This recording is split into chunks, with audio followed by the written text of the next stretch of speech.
Para pemirsa dan sahabat beriman dimanapun berada, semoga kita selalu dalam lindungan Allah Subhanahu wa Ta'ala. Amin. Di video kali ini seperti biasa kita akan ngaji lagi bersama guru kita semua, Pak Ustadz Danu. Assalamualaikum Pak Ustadz. Waalaikumsalam warahmatullahi wabarakatuh. Amin ya rabbal alamin. Bang Jai sehat? Alhamdulillah. Alhamdulillah. Di rumah sehat juga ya? Semuanya alhamdulillah sehat. Ya rabbil alamin. Sahabat beriman dimanapun berada, sebagai seorang Islam, sebagai seorang Muslim, tentu kita nanti menginginkan kehidupan akhirat itu masuk surga, seperti itu ya. Tapi di dalam Quran bukan hanya surga aja yang diceritakan. Di akhirat itu ada juga neraka. Nah, ini yang memang membahayakan lah ya, kalau na'udzubillah jangan sampai kita masuk neraka. Pak Ustadz itu bagaimana ya supaya tidak terjerumus dalam neraka nanti di akhirat yang disebutkan apalagi kekal. Nah, itu kan disebutkan orang-orang yang syirik, iya. Dan orang-orang syirik musyrik itu juga ada pada orang-orang Muslim gitu ya. Iya. Oh, udah jelas orang Muslim, karena kalau orang kafir udah jelas tuh nggak ada sebutan itu. Dia langsung ya, dan dia kekal.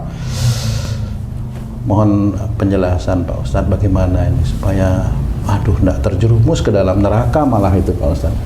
Ya. Bismillahirrahmanirrahim. Assalamualaikum warahmatullahi wabarakatuh. Waalaikumsalam warahmatullahi wabarakatuh. Amin ya rabbal alamin.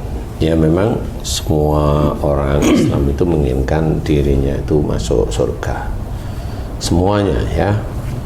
Anak kecil itu tanyain jawabannya 100, kalau tanya mau ingin masuk surga neraka, surga. Termasuk orang yang hobinya berzina, tanyain mau masuk neraka apa surga? Surga. Padahal habis dia berzina umpamanya. Orang yang mencuri mau masuk surga neraka, dia tetap bisa aja masuk surga.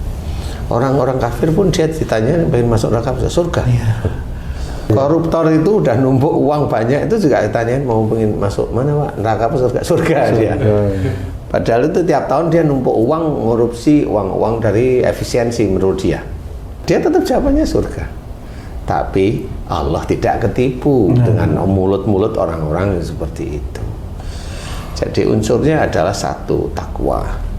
Inna akramakum indallahi atqakum. Jadi sesungguhnya orang yang mulia di hadapan Allah itu adalah orang yang bertakwa. Nah, orang bertakwa inilah yang nanti Allah akan memberikan bonus, yaitu rahmat, sehingga orang tersebut, orang yang bertakwa tersebut akan masuk surga. Jadi semua orang pasti ke situ. Cuma takwa inilah yang akhirnya menjadikan seorang Islam itu morat-marit. Dia mengaku bertakwa, dia mengaku pengen surga, tetapi bagaimana jalan menuju surga? Morat-marit. Ciri-ciri bertakwa itu seperti apa, Ustaz? Ciri-ciri bertakwa itu, di mata manusia kelihatannya ya kayak sholat, itu ya di mata manusia ya. Karena seorang bersolat itu kan dia tergantung niatnya. Amal itu tergantung niatnya, Ci. Kalau dia amalnya dia lakukan adalah sholat, tapi niatnya apa? Untuk dunia, dia nggak akan dapat pahala, nggak akan dapat amal soleh di titik dia kerjakan tersebut. Dia sedekah, niatnya untuk apa? Untuk kaya, dia nggak akan dapat dia pahala di akhirat nantinya. Padahal di mata manusia itu mereka berbuat sesuatu kebaikan ya? Iya, di mata manusia, karena mata manusia itu fana, jadi memang mata bisa menipu siapapun. Tapi namanya malaikat raqib atid itu dia hanya patuh kepada Allah, jadi tidak patuh kepada manusia, dan itu harus dimengerti. Nah, seseorang yang mau masuk surga ini butuh screening yang ketat, yaitu ketakwaan. Memang orang yang banyak berbuat salah, kemudian dia tobatnya terlambat atau tobatnya kurang, karena apa? Karena imannya kurang, sehingga pada saat dia bertobat, dia mohon ampun kepada Allah Ta'ala, masih belum bisa menyelesaikan dosa-dosanya. Nah, bagi orang-orang yang bagaimana orang itu bisa masuk neraka, yaitu sudah dijelaskan dalam Quran. Apa nih? Saya salah satu contoh, Dalam Quran ceritakan wala nutikanahu minal adabil adna dunal adabil akbari la'allahum yarji'un. Nah, ayat ini menceritakan seseorang di dunia dan seseorang di akhirat dan bagaimana nanti dia kembali agar mereka kembali. Nah, seseorang di dunia diceritakan, sungguh aku timpakan kepada mereka siksa kecil di dunia. Siksa kecil di dunia apa? Sebelum siksa besar di akhirat. Siksa besar di akhirat apa? Ini satu ayat ini tidak terputus, masih satu ayat. Kalau siksa besar di akhirat berarti ini dia seorang ini masuk neraka. Nah, kalau siksa kecil di dunia ini apa? Siksa kecil di dunia kalau kamu tersiksa di dunia itu apa? Rumahmu, mobilmu, atau tubuhmu? Tubuh. Padahal tubuh itu identik dengan sakit atau musibah yang menimpa kamu. Sakit atau patah kaki atau patah tangan dan sebagainya, itu musibah-musibah. Nah, sebenarnya siksa kecil di dunia ini termasuk orang sakit. Orang sakit ini dia sebenarnya diceritakan oleh Allah Ta'ala bahwa wa ma asabakum min musibatin fa bima kasabat saydikum. Apa saja musibah yang kau terima itu disebabkan dari buah tanganmu sendiri. Jadi seorang Islam itu harus memahami bahwa ada dosa yang selalu dia lakukan terus-menerus, sehingga Allah mengingatkan dengan sakit tersebut agar orang Islam tersebut itu kembali ke jalan Allah. Sebenarnya sakit itu ada rasa sayang Allah agar orang Islam tersebut atau siapapun orang itu kembali ke jalan Allah. Jangan lakukan hal tersebut. Saya kasih contoh, orang sariawan berarti masalahnya dengan mulutnya. Kalau mulutnya sobek berarti mulutnya ini pedas. Kalau ngomong pedas. Nah, di titik itu dia akan sariawan. Tapi kalau seorang yang omongannya pedas tetapi belum sakit sariawan, ringan, saya menerjemahkan apa? Orang itu imannya nggak kuat. Mudah itu aja. Kalau imannya lumayan kuat, dia akan pecah sendiri mulutnya. Muncul sariawan itu bisa banyak, bisa puluhan di mulutnya pada saat dia taubatan nasuha tentang kalimat dari mulutnya. Itu kalau sariawan. Kalau mamanya kepalanya sering pusing, cekut-cekut dan sebagainya, ini urusannya dengan pikiran dia sendiri. Jadi dia berpikir ini pasti menyalahi aturan atau syariat Islam. Melamun yang berlebihan, emosi dalam berpikir, suuzon dalam berpikir, kan seperti itu. Sama, itu juga dilarang oleh Allah Ta'ala.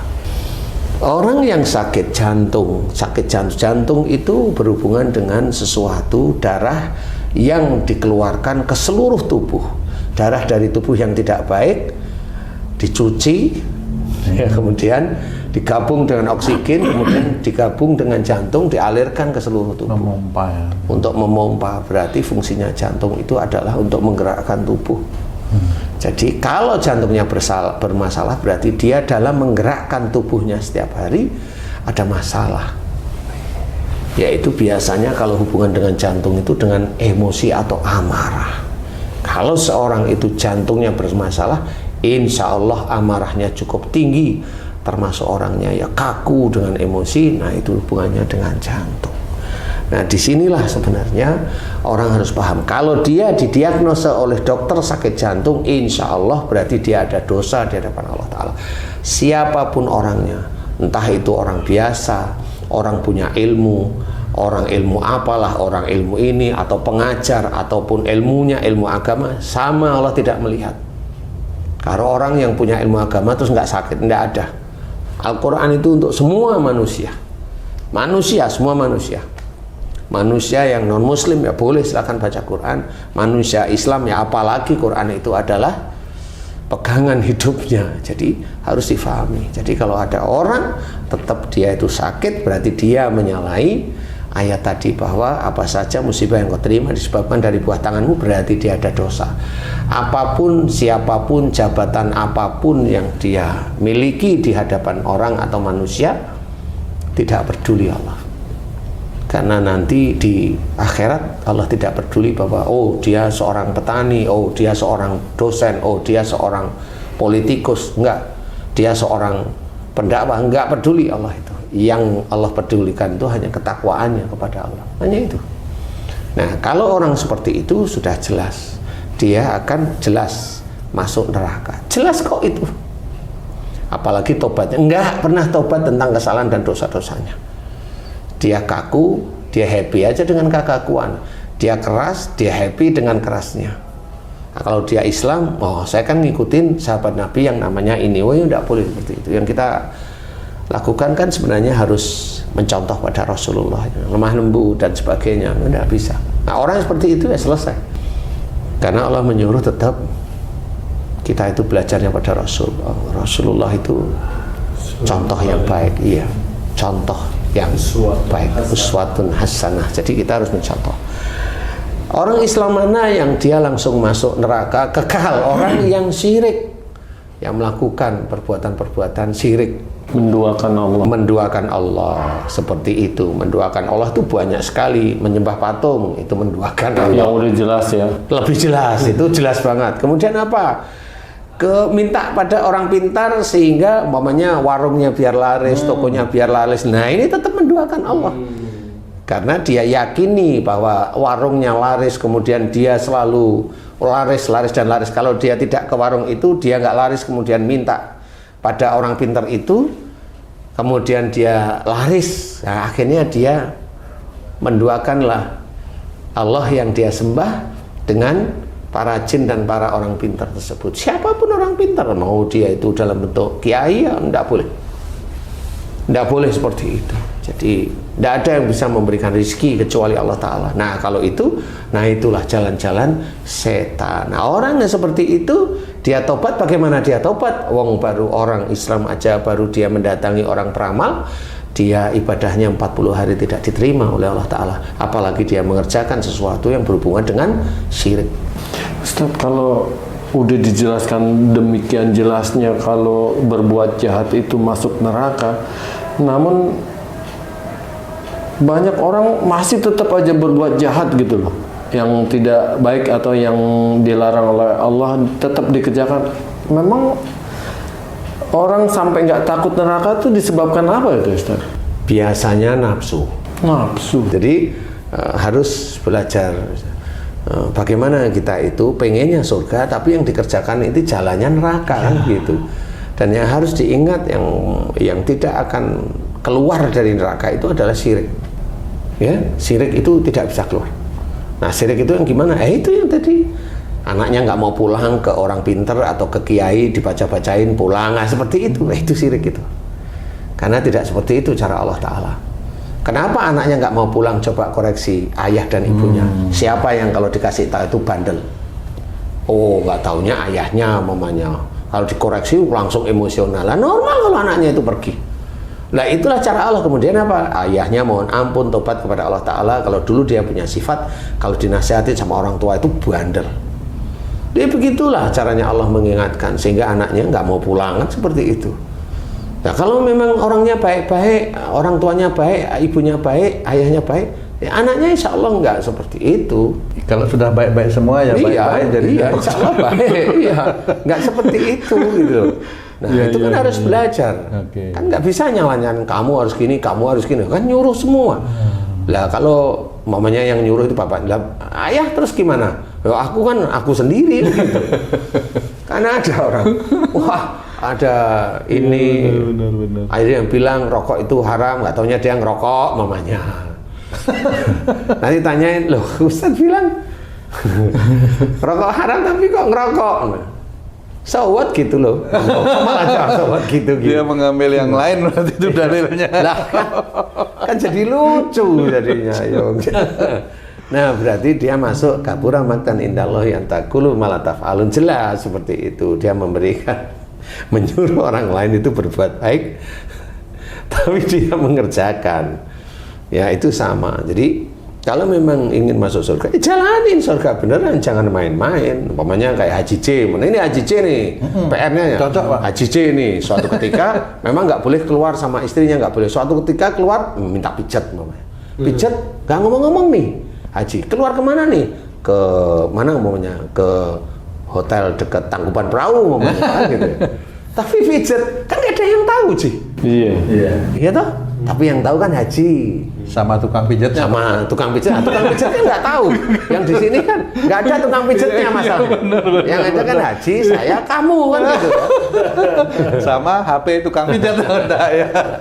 Nah, di sini kan akhirnya bisa diketahui bahwa ya ini haji salah. Oh, gitu. Apalagi pijatnya yang aneh-aneh ya itu nggak boleh seperti itu. Nah kalau itu dikerjain kan jadi masalah di kemudian hari. Bukan dengan istrinya, dengan Allah sebenarnya. Jadi kita harus memahami bahwa bagaimana kita itu cara untuk tidak masuk neraka. Bisa aja mulut kita itu masuk neraka. Kenapa? Mulut kita ngomong itu nggak enak, nggak nyaman, keras, kaku, emosional. Sama besok mulut kita itu walaupun tapi itu kan dengan basic. Dia itu amal solehnya diperhitungkan dulu. Kalau memang besar dosanya ya sama. Sama seperti umpamanya kalau saya dakwah itu merasa saya lebih pintar. Dalam saya dakwah, saya itu merasa lebih pintar dari orang-orang yang saya dakwah. Loh, itu langsung masuk kesombongan. Saya nggak tahu, tapi saya sebenarnya ngerasa, saya dipikir-pikir bener ya kalau saya dakwah itu merasa lebih pintar dari orang-orang lain. Itu hanya saya sama Allah Ta'ala. Tapi bisa aja saya tidak merasa seperti itu. Karena apa? Karena saya memang nggak pernah ngomong bahwa saya lebih pintar dari kamu. Tapi kalimat yang diucapkan, itu memperlihatkan bahwa itu kamu memilih kalimat itu tuh insya Allah kamu merasa lebih pintar dari jamaahmu. Jadi kamu itu merasa kamu yang nanti akan masuk surga. Ya itu kan kalimat demi kalimat kan jelas sebenarnya. Makanya harus difahami. Ayo kita sendiri belajar dari mulut, dari telinga sama. Telinga kita itu nggak mau kita nerima masukan orang lain. Maunya itu masukan dari gurunya. Padahal dari orang lain bisa menjadi guru. Bukan hanya cuma dari gurunya. Gurunya juga masih manusia, masih bisa dihisab oleh Allah Ta'ala kan begitu ya. Karena punya sifat-sifat yang masih tertutup, yang muridnya juga nggak tahu kan seperti itu. Ya kan? Tuh. Insya Allah. Iya. Nah, kalau kamu, tapi Pak Ustadz bilang tadi mulutnya bisa disiksa, kup telinga. Lah kalau mulutnya disiksa di neraka kan badannya pasti masuk neraka juga itu Pak lah Ustadz. iya kan namanya mulutnya masuk, badannya ikut masuk. Padahal badannya enggak ikut salah gitu Pak. Loh, nanti dulu. Oh, ikut mulutnya salah. Mulutnya nih disiksa karena hobinya ngerayu cewek nih, perempuan. Emang nggak boleh ngerayu Pak Ustadz? Hah? Nggak boleh ngerayu. Oh, kalau kamu boleh. Kalau Haji Ji gimana Ji? Kalau Haji gimana nih? Mau ngerayu Ji? Kadang-kadang bos dirayu juga tuh biar dapat bonus. Kalau ini ngerayu perempuan otomatis, kalau perempuannya itu Maksudnya perempuan orang lain nih. Iya, perempuan perempuan bukan nih, bukan istri nih. Bukan istri. Kalau istri kan nggak perlu ngerayu. Perlu juga dirayu Pak Ustadz. Hah? Perlu. Biar dapat ongkos. Bukan gitu. Kadang-kadang kau kasar gitu ngomongannya. Siapa yang ngomong gitu? Perempuan, istri. Loh, kok perempuan Istri sama orang. istri gimana? Istri orang. Dengar-dengar aja Pak Ustadz. Iya, kalau ini ngerayu dan rayuannya itu dapat. Ya. Yang salah siapa Pak Ustadz? Emang yang lain ada yang nggak salah? Kan dia juga dirayu mau gitu ya Kan perempuan. kita ngomongin kita ini. Ya artinya kalau dia mau gitu. Emang kan. mulutmu hanya ngerayu tok? Enggak sih. Apa? Maksa. Jangan dibilang Astagfirullah. Iya, iya toh. Alhamdulillah. Emang hanya mulut tok, tanganmu? Nah, Oh, kan diem terusan. gitu ya. Oh ya, enggak gini ya. Enggak. Kan kayak gini terus bahkan nggak gitu. Makanya badannya masuk neraka. Lah, kan gitu. Kan mulut ada di tubuh kan. Iya, di muka. Di muka. Bukan semua. Astagfirullah. Ya seperti itu, makanya jangan hanya cuma mengetahui. Sama aja otak ini, sama otak itu berpikir bahwa saya gengsinya tinggi. Akhirnya itu mulut ngomong kemana-mana. Telinga dengar nggak mau dengerin. Akhirnya kan gengsinya tinggi. Akhirnya dia nggak mau minta maaf. Akhirnya dia nggak mau tanya apa aja. Oh iya, sebenarnya saya juga salah. Saya kalau sama dia diem. Nah, kita diem sama orang-orang yang merasa kita lihat itu di bawah, kita diem, nggak pernah mau tanya. Sama dulu bos-bosmu itu kalau kajian kan diem dia, banyak diem nggak banyak tanya dia. Iya sih, seolah-olah merasa sudah paling benar. Iya, sama seperti itu. Itu kan gengsinya tinggi. Gengsinya kenapa? Karena dia pimpinanmu, ya gengsinya tinggi. Nggak mau dia kalau tanya nanti salahkan ustadznya, akhirnya derajatnya turun. Padahal pada saat dia itu bertanya dan dia dengan tulus, loh dia itu malah jadi whistleblower dia. Whistleblower tahu aja Pak Ustadz. Iya, jadi whistleblower itu di hadapan Allah Ta'ala. Oh iya, benar. Whistleblower itu sebenarnya. Dia mengajak orang lain itu paham bahwa dia pimpinan itu nggak mau, nggak merasa hebat, nggak merasa tinggi, nggak merasa betul di hadapan Allah. Tapi ya. kan rata-rata pimpinan ya begitu itu mukanya kaku. Kita harus berubah, pahami bahwa seorang Islam itu tetap bisa masuk neraka. Jadi jangan merasa hebat, jangan merasa tinggi hati apapun. Semua apapun yang kita kerjakan itu ujian dari Allah Ta'ala. Semua yang dititipkan oleh Allah Ta'ala, mau istri, mau anak, mau harta, mau rumah, mau mobil, mau telinga, mau mata, mau kaki, mau tangan, itu titipan Allah Ta'ala dan menjadi ujian bagi kita. Nah, kita mau apakan sekarang? Iya. Kalau kita ingin masuk surga, kita harus ngikutin sunnah Rasulullah. Ya benar, harus pengen masuk surga, ikutin sunnah Rasul. Kalau ingin masuk neraka, ya ikutin nafsumu. Nafsumu kan nggak karu-karuan nanti. Seperti itu. Nah, mudah-mudahan bermanfaat. Amin. Bagaimana kita harus meluruskan tauhid kita, menguatkan iman kita, bertakwa pada Allah Ta'ala, dikuatkan beneran. Karena Allah, semua yang kita kerjakan di dunia ini, kerjakan yang baik-baik lillahi ta'ala. Itu kunci nomor 1. Innamal a'malu binniyat, itu jelas kuncinya, karena niat itu memang akan menjadi dasar utama amal-amal kita. Seorang beramal, dia melakukan perbuatan baik, tapi dia niatnya bukan karena Allah Ta'ala, nggak akan dinilai oleh Allah. Jadi harus ketahui seperti itu. Mudah-mudahan manfaat. Wallahu a'lam. Amin, amin. Alhamdulillah. Terima kasih banyak Pak Ustadz penjelasannya. Sahabat beriman dimanapun berada, demikian tadi penjelasan dari guru kita. Mudah-mudahan ini bermanfaat untuk kita semua, khususnya bagi kami yang ada di sini. Saya Tung pamit diri, sampai jumpa di video kami yang lain. Wassalamualaikum warahmatullahi wabarakatuh. Waalaikumsalam warahmatullahi wabarakatuh. Alhamdulillah. Alhamdulillah.